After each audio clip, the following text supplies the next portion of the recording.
वजीर आजम का कौम से खिताब में बड़ा सरप्राइज। पेट्रोल डीजल 10 रुपए लीटर सस्ता करने का ऐलान। बिजली भी 5 रुपए फी यूनिट सस्ती कर दी। कहते हैं कीमतें आइंदा बजट तक नहीं बढ़ाई जाएंगी। बेरोजगार ग्रेजुएट्स को 30,000 रुपए की इंटर्नशिप्स मिलेंगी। 80 लाख खानदानों को अब 12,000 के बजाय 14,000 रुपए माहाना पैसे देंगे। IT सेक्टर पर 100% टैक्स छूट दे रहे हैं। नई सनत लगाने वालों से कोई सवाल नहीं किया जाएगा। जराए आमदन नहीं पूछेंगे। नौजवानों को भी कारोबार के लिए आसान शराइत पर कर्जे देंगे। मुश्किल हालात के बावजूद आवाम का ख्याल करेंगे। कौम पर बोझ डालने के हक में नहीं, आलमी इदारे हमारी तारीफ कर रहे हैं।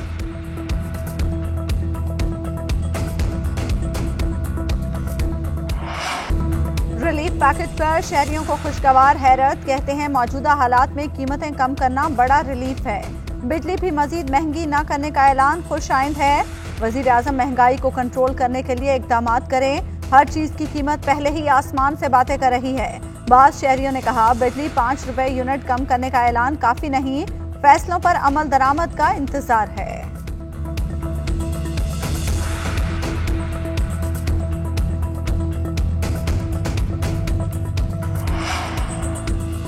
शोर मचाया जा रहा है कि महंगाई बढ़ गई, हुकूमत गिरा दो। कभी इस पार्टी को वोट ना डालें जिसके सरबराहों का पैसा बाहर हो। महंगाई पाकिस्तान का नहीं, आलमी मसला है। वज़ीर आज़म ने कहा अमेरिका में महंगाई 40% बढ़ गई है। बाकी ममालिक का भी हाल देख लें। बरतानिया में भी महंगाई के आदाद शुमार आप चेक कर सकते हैं। जमाना बदल गया है, गूगल करें और देखें क्या हालात हैं। वज़ीर आज़म ने पीपल्स पार्टी और नून लीग की हुकूमतों का भी महंगाई का तकाबुली जायजा पेश कर दिया।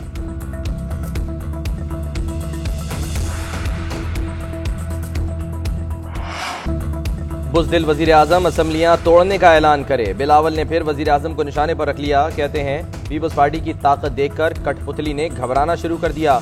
वजीर आजम के औसान खता हो चुके, अभी वक्त है घर चले जाओ या फिर हमारा सामना करो। सिलेक्टेड के हिसाब किताब का वक्त आ चुका है। नाअहल वजीर आजम ने हमारे मार्च के जवाब में चंद वजीर सिंध भेजे, उन्हें अपनी हैसियत का अंदाजा हो चुका।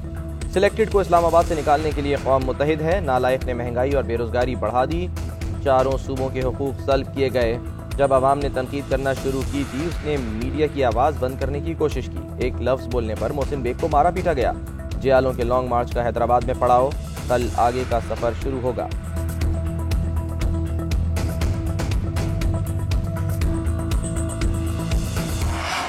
वजीर आजम का पीका ऑर्डिनेंस में तरमीम का दिफा। बोले दयानतदार वजीर आजम कभी तनकीद से नहीं डरता।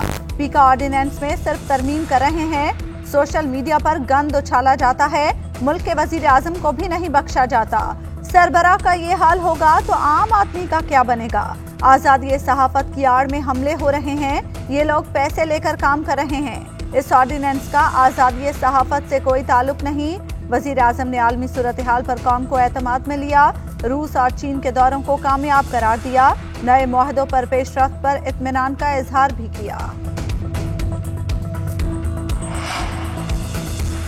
अपोजिशन लीडर का पीका ऑर्डिनेंस की भरपूर मुखालफत का ऐलान। कहते हैं ये एक्ट बिला जवाज है और इजहार राय की आज़ादी के खिलाफ है। कौमी असम्बली का इजलास बुलाने के लिए रेक्विजिशन की हिदायत करती है। नंबर्स गेम पर दिन रात काम हो रहा है।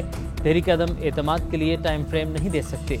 शहबाज शरीफ की मीडिया मालिकान और मुदीरों से गुफ्तगू। जहांगीर तरीन से मुलाकात से मुतालिक सवाल का जवाब देने से गुरेज। बोले मुलाकात की तस्दीक या तरदीद नहीं कर सकता।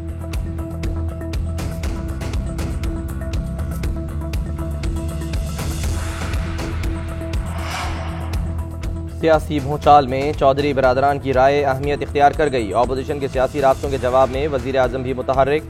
कल लाहौर का एक रोज़ा दौरा करेंगे। चौधरी बरादरान से मुलाकात का इम्कान। काफिले के तहफ़्फ़ुज़ात सुनेंगे। इत्तेहाद से बाहर न निकलने की दरख्वास्त करेंगे। वजीर आजम से वजीर आला और गवर्नर पंजाब की मुलाकातें शेड्यूल। पंजाब काबीना और सूबाई असम्बली के अरकान भी वजीर आजम से मिलेंगे।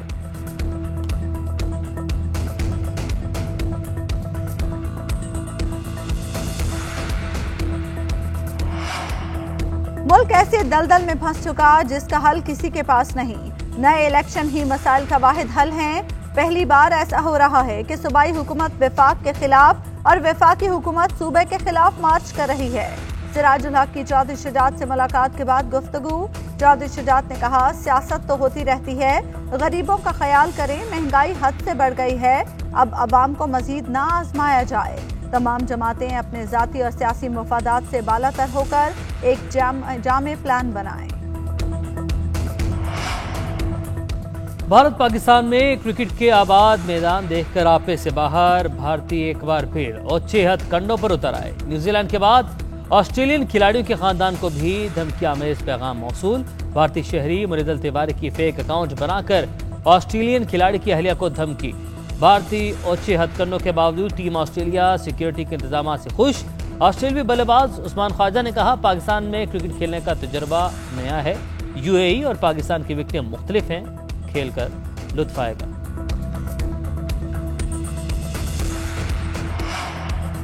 वज़ीर आज़म और आर्मी चीफ की 1-on-1 मुलाकात। मुल्क की अंदरूनी और बैरूनी सूरत हाल पर बातचीत। कौमी सलामती के उमूर भी ज़ेर गौर आए। मजमूई सूरत हाल पर तफसीली तबादला ख्याल किया गया। पाक फौज के पेशा वराना उमूर पर भी बात हुई।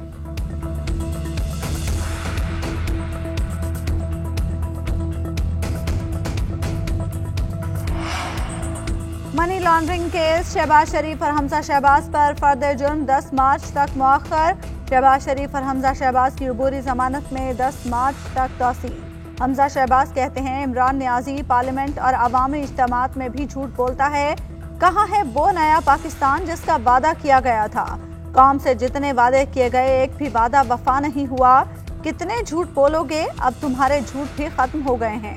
कान खोल कर सुन लो, तुमने जितनी चालें चलनी थी चलनी, एक एक पाई का हिसाब देना होगा।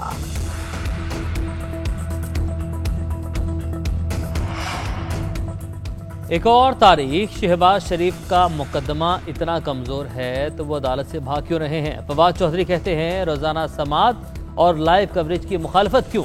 हकीकत यह है कि शरीफ फैमिली और जरदारी खानदान दोनों को पता है अदालत से भागने में ही आफियत है।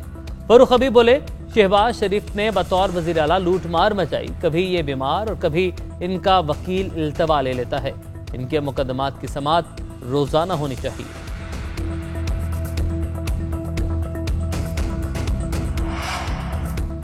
आसिफ जरदारी ने भुट्टो की सियासत को दफन कर दिया। जो हालात नजर आते हैं उसके जिम्मेदार आसिफ जरदारी हैं। सिंध हुकूमत सरकारी मशीनरी का इस्तेमाल कर रही है। कारकुनों को पैसे देकर बुलाया गया। शाह महमूद कुरैशी का हुकूक सिंध मार्च से खिताब। कहा, बिलावल से अवाम बेजार हो चुके हैं। तहरीक इंसाफ पर अवाम का एतमाद बरकरार है। असद उमर बोले, सिंध का निज़ाम मफलूज है। अमन व अमान की सूरत हाल ख़राब है। सिंध के अवाम भी तब्दीली के ख्वाहां हैं।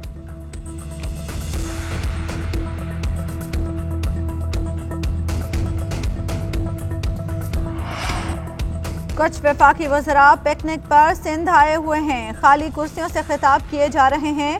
मुराद अली शाह ने कहा, हम हिसाब देंगे लेकिन अपने सूबे के अवाम को।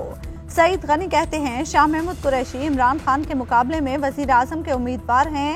ये वफाकी वज़रा जोकर मार्च लेकर निकले थे। 2023 में पीपल्स पार्टी की जगह सिंध में पीटीआई हुकूमत की बात पर हंसी आती है। पीटीआई के कई एमएनएस और एमपीएस पीपल्स पार्टी में शामिल होने को तैयार हैं। हो सकता है हम एमपीएस को सेनेट इलेक्शन से कबल ही पार्टी में शामिल कर लें।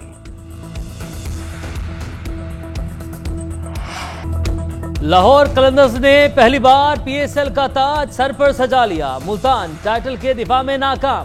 फाइनल में 42 रन से शिकस्त। लाहौर कलंदर्स ने पहले खेलते हुए 180 रन बनाए। प्रोफेसर हफीज की 69 रन की शानदार इनिंग्स। ब्रूक और वीजा का बल्ला भी खूब चला। जवाब में मुल्तान सुल्तान्स की टीम 138 रन ही बना सकी। खुशदिल शाह और टिम डेविड के अलावा कोई बैटर खुलकर न खेल सका। शाहीन आफरीदी ने 3 खिलाड़ी को आउट किया। हफीज और जमान की 2-2, हारिस और वीजा ने 1-1 विकेट हासिल की। लाहौर कलंदर्स के कप्तान शाहीन आफरीदी का बड़ा एजाज। T20 लीग जीतने वाले कम उम्र तरीन कप्तान बन गए। मोहम्मद रिजवान टूर्नामेंट के सबसे बेहतरीन खिलाड़ी करार। बेहतरीन बल्लेबाज का अवार्ड फखर जमान। बेहतरीन बॉलर का शादाब खान के नाम रहा। बेहतरीन विकेट कीपर का अवार्ड भी मुल्तान के कप्तान मोहम्मद रिजवान के नाम रहा। मेगा इवेंट कई सुनहरी यादें भी छोड़ गया। शाहनवाज दहानी और अलीम डार का अंदाज शायकीन को खूब भाया। मोहम्मद रिजवान और शाहीन के गले मिलने के लम्हात भी खूब वायरल हुए।